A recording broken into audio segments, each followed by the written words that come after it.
Easter time. So what does it mean to you? Is it the end of a time of deprivation during Lent? The arrival of chocolate eggs? Although these days, since the eggs are in the shop before the start of Lent, I don't know how many people who actually fast through the 6 weeks of Lent. I'm not quite sure that Lent becomes the advent of Easter. The Easter becomes when the eggs come, but for some it still is. I didn't fast this year, although I did decide to really start listening to what God was calling me to do, to say and to be. A tall order, and it's certainly not a process that finished today. But I am going to share the eggs. So, if you like dark chocolate, select a small egg. If you prefer milk chocolate, select a larger egg. And there is more than enough.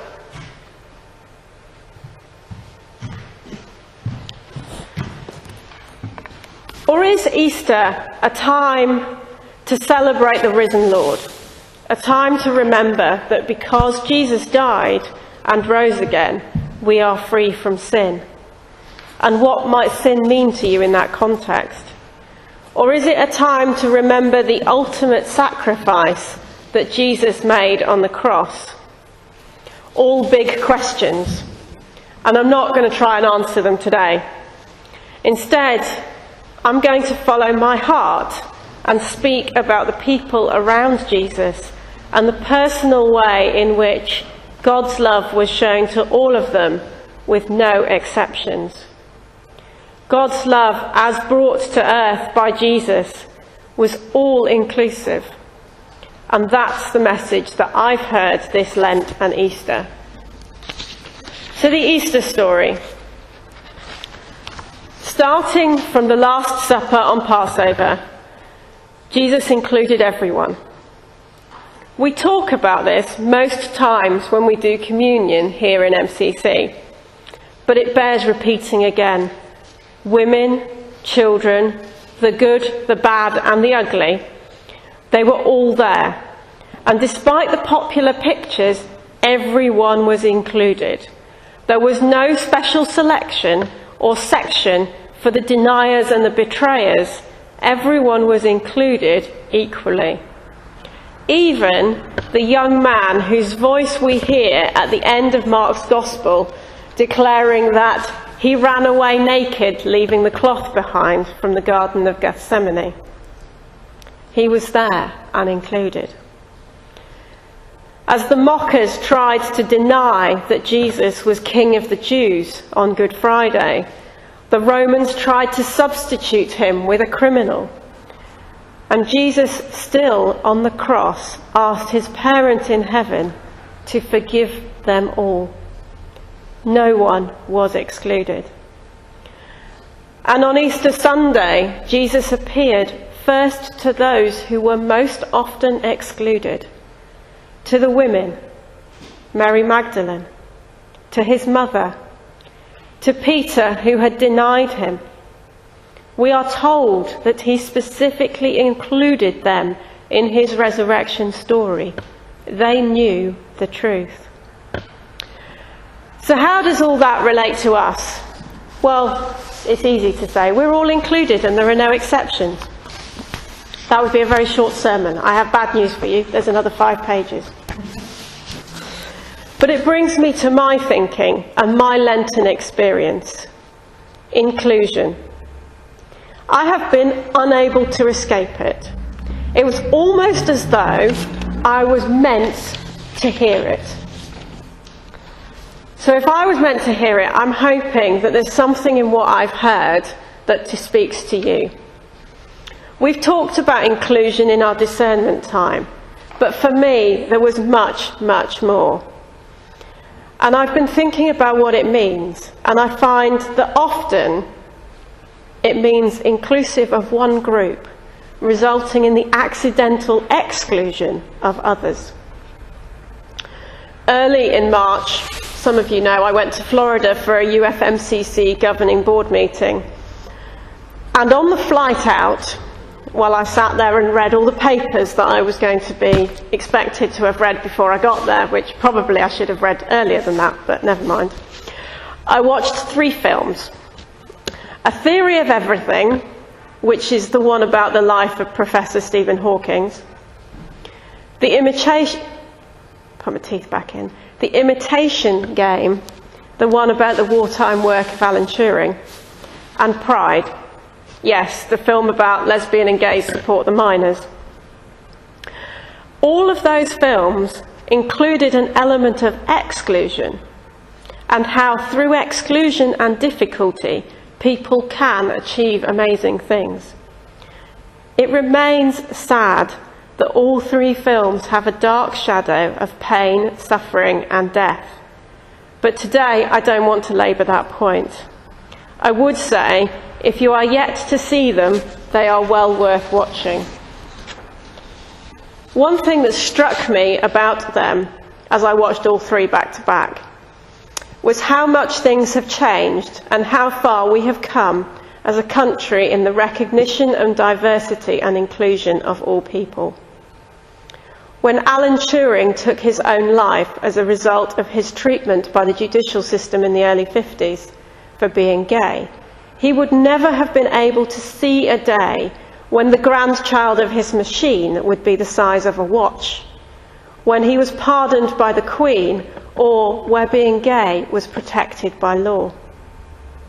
When Stephen Hawking's wife argued that his life was worth saving no matter what, despite it meaning that he would lose the ability to speak for himself, neither of them would have had any idea that future students in Cambridge would benefit from disabled access in most places, and in fact be run over in the street by him in his wheelchair. And when a group of young lesbians and gay men got together to raise money for a group of miners, they had no idea that the long-term impact would be gay marriage and continued funds being raised in their name for THT. If we choose to take our experiences and use them for good, or we choose to fight someone else's corner because they can't, we can change the world. In Pride, the film starts with the very young Mark Ashton saying, "The police aren't here," meaning London Pride 1985, "because they are somewhere else." Those people that they're seeing, the miners, are suffering at the hands of the police, and we know a thing about that, so we should help them. He spoke from a place of exclusion and sought inclusion. But it wasn't plain sailing. There was a perception, even then and in that group, that only those who were in were included. There's a line that struck me. "What about Jonathan and I? Can we join, or is it exclusively for the under 25s?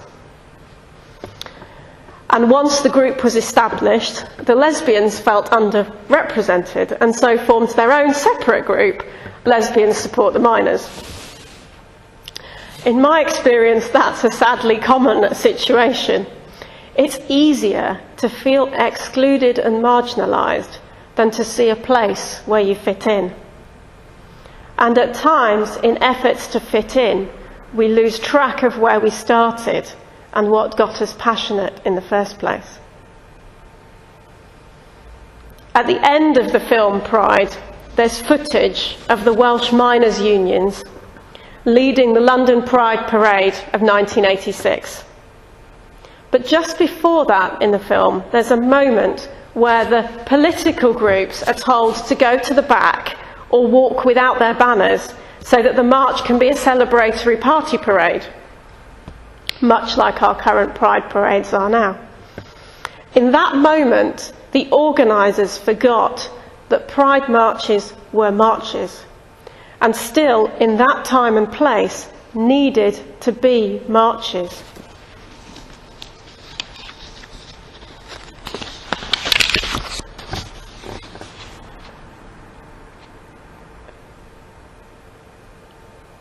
I am extremely proud to live in a country where the spirit of Mark Ashton to work collaboratively to support another group resulted in equality legislation that protects my right to be out in my workplace. It's very sad for me to watch what's happening in America, to watch that religious freedom is being used to exclude people. I hope that that will not be possible in the UK, but you never know. So I come back to my Lenten practice. Had I forgotten why I was here? And that what made me passionate in the first place? Maybe. At university, the newsletter of the LGBT Society was titled Assume Nothing. And to me, that says it all about inclusion. We couldn't then be the only gay in the village. We have to, and we had to, evolve beyond it. Just as Jesus wasn't only there for the Jews. He blessed the Romans and asked forgiveness for them too. He spoke to the Samaritan woman, or Samarian woman, at the well. Who do we bless? Who do we include? I hope for a space where assumptions are not made, where labels are not attached to people, where the alphabet soup, as I've referred to it before, of human sexuality and gender does not define the expectations of our spirituality. It shouldn't matter to anyone, unless I say so, whether my sexuality is straight because my partner is opposite gendered to me, or bi, pan, queer, or whatever. It also shouldn't matter to anyone whether my background is Anglican, Catholic, Reformed, or unchurched completely. We shouldn't assume that someone's gender is fixed, or that because they appear to be dressed androgynously, they are butch, femme, or trans. We shouldn't assume that everyone is looking for a life partner. Maybe they're asexual, polyamorous, or non-monogamous. We shouldn't assume that everyone has the same view of their relationship with God that they had 10 years ago, or that their personal creed is exactly the same as the Nicene Creed. Maybe they've borrowed a bit from Buddhism or Islam. And we shouldn't be scared of it. Who I am doesn't define or change who you are. And the adoption of greenery into our Christmas traditions, or eggs into our Easter traditions, does not change the narrative of the Bible, although I don't think there were any eggs in the 3 days between Good Friday and Easter Sunday the first time round. It doesn't matter whether I stand at the front and preach suited and booted in heels, or if I was to stand as Kirsty's dressed in combats and a t-shirt. I don't own any combats, that's my personal choice. It doesn't matter. It doesn't matter to God, and it didn't matter to God 2,000 years ago. Understanding one's own sexuality and gender is like our understanding of our faith and spirituality. Some of us live in the same place all our lives and know our neighbours really well. They think like us. Some of us move around a bit, settling in one place for adulthood with people around us who we know and love. Some of us are a bit more nomadic. We move around as need or circumstance allows. Our community becomes virtual and diverse.